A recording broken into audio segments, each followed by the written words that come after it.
everyone, welcome to the channel. In this video, we'll dive into how to properly configure and use zero-delay USB arcade controllers with the RetroBat system. I've seen many people struggle to get these controllers up and running, especially when it comes to keeping the correct player order from player 1 to player 4. Zero-delay USB arcade controllers are incredibly affordable, offering a complete package including buttons, controls, a USB control board, and all the necessary cables for just around $56. In comparison, the Ultimarc iPac controller is, in my opinion, overhyped. You have to purchase everything separately, and it doesn't even come in a full kit, making it far more expensive without much added value. There are also different types of zero-delay USB arcade controllers depending on your preferences.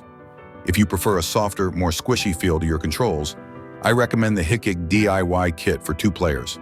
But if you prefer firmer, more tactile buttons, the EG Starts USB controller for 2 players is a great choice. Both options are budget-friendly and give you the flexibility to build the arcade setup that suits your style. If you've worked with zero-delay USB arcade controllers, or even the Ultimarc iPac controller, you may have encountered issues with the player order resetting or changing every time you restart Windows.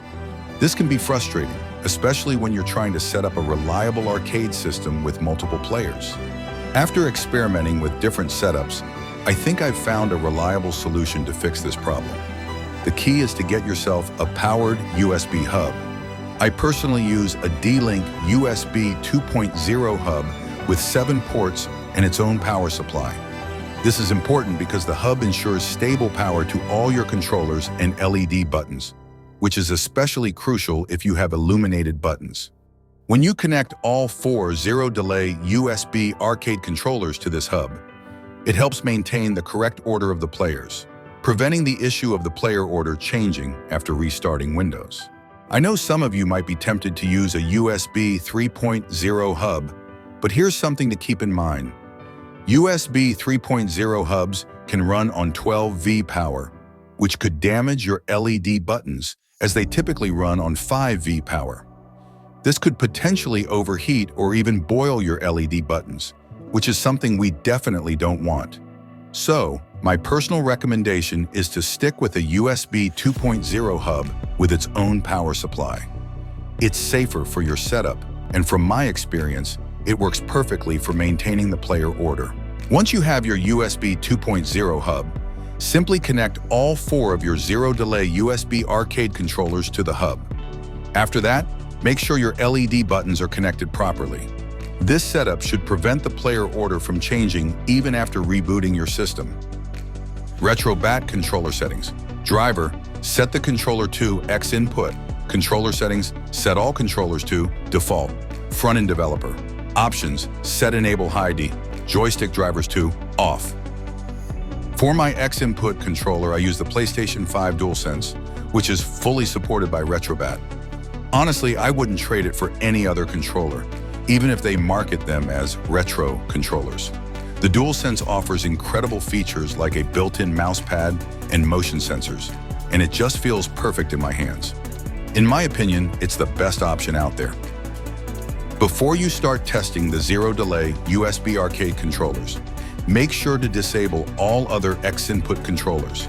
This ensures that only the zero-delay USB arcade controllers are available for your games. If you're using the voice command center, simply say toggle Bluetooth to disable all XInput controllers. To avoid forgetting, you can reactivate Bluetooth right away by saying toggle Bluetooth again.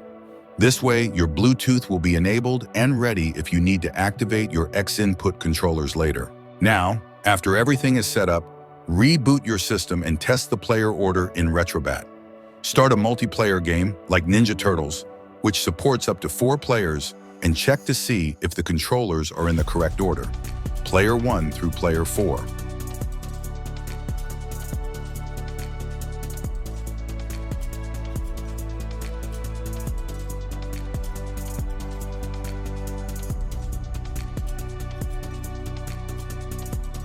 Search game.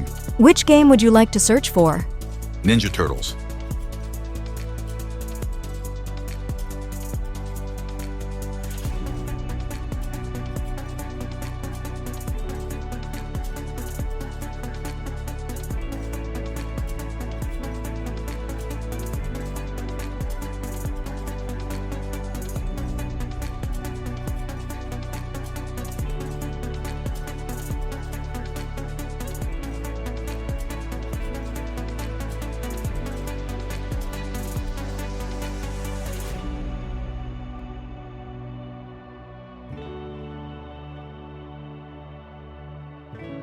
Now let's test each player by inserting coin. We'll start with player 1, then move on to player 2, player 3, and finally player 4.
Now, restart your PC and check if the controllers maintain their order. If they still change, follow the next step for a solution. Simply note which controllers have swapped places while testing in-game. In this example, if player 1 has swapped with player 4, go to your USB hub and switch those two controller connections. If it's the same with player 2 and player 3, follow the same steps. Switch their connections on the USB hub. After that, restart the game and check again. This should ensure that each player is assigned to the correct controller. In my setup, I ended up having to connect my controllers to the USB hub in this specific order to keep them consistent. Even after a restart, player 3 controller connected to port 1 of the USB hub. Player 4 controller connected to port 2 of the USB hub. Player 2 controller connected to port 3 of the USB hub. Player 1 controller connected to port 4 of the USB hub. After this change, all my controllers stayed in their correct order, even if I restarted the system. With everything set up and working correctly, your player order should now remain consistent even after reboots, and you'll be ready to dive into some retro multiplayer action without constantly reconfiguring the controllers.